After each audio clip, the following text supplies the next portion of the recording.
To ka pod mana e weche mamoko to machiegni bende mane Kisumu kanyo jotelo Makaluo kwa mondo ochiw sir ne kembe mag rego niang' e gwenge mayudore e gwenge mag Kaluo ka oloso kod ute fwambe boma Kisumu ngire tomo ojenda nogo bende wacho ni sekta mar sukari odok chien e piny Luo kendo koro osekelo ne jopur osemiyo koro jopur mago mag niang' bende koro hinyore kod koni.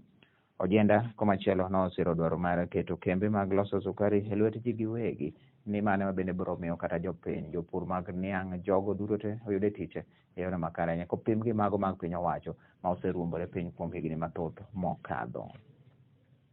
Kawuono adwa wuoyo wach mar sugar sector mar skari mogore piny e Kisumu County. Waneno ka Miwani Sugar Factory, Muhoroni Sugar Factory, sani Kibos ma privatized ok nyal onge gi capacity mar kawo niang' ma jopur kelo.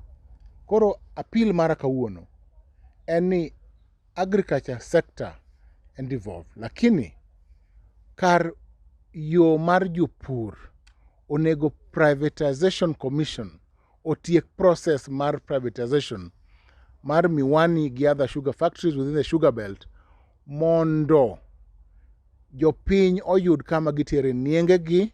Naneno ka nienge tuo e yo en wach malit kabisa ma onego bed ni ma wach ma bedo pushed mondo commission otiek tije mondo oket factories gi e lwet jo ohala mondo gichiew mondo jopur niang' oyud kama itere niang'.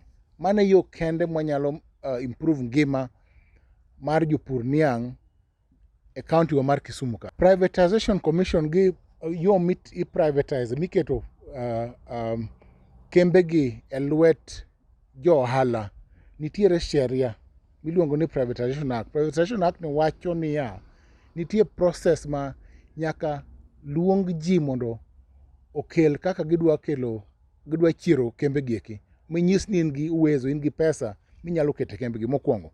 Mar ariyo, nitiere public participation.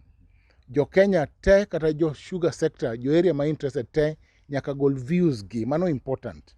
Lakini maduong' mogik en ni process ni ng'eno osechakore, en gima dhi mbele. To onego otieke mondo wane ka Miwani chier. Miwani kochier to ngima mar jochier. Wania oromo tieko process mar privatization mondo factories gi ochier mondo wane ka jomopuro niang' nienge tuo e puothe. Gini lit kabisa nikech an japur niang', ang'e gimomiyo kaka pur niang' en gima tek. Kise puro mi itiyo niang' onego bed ni yudo kamitere, ok no weyo tuo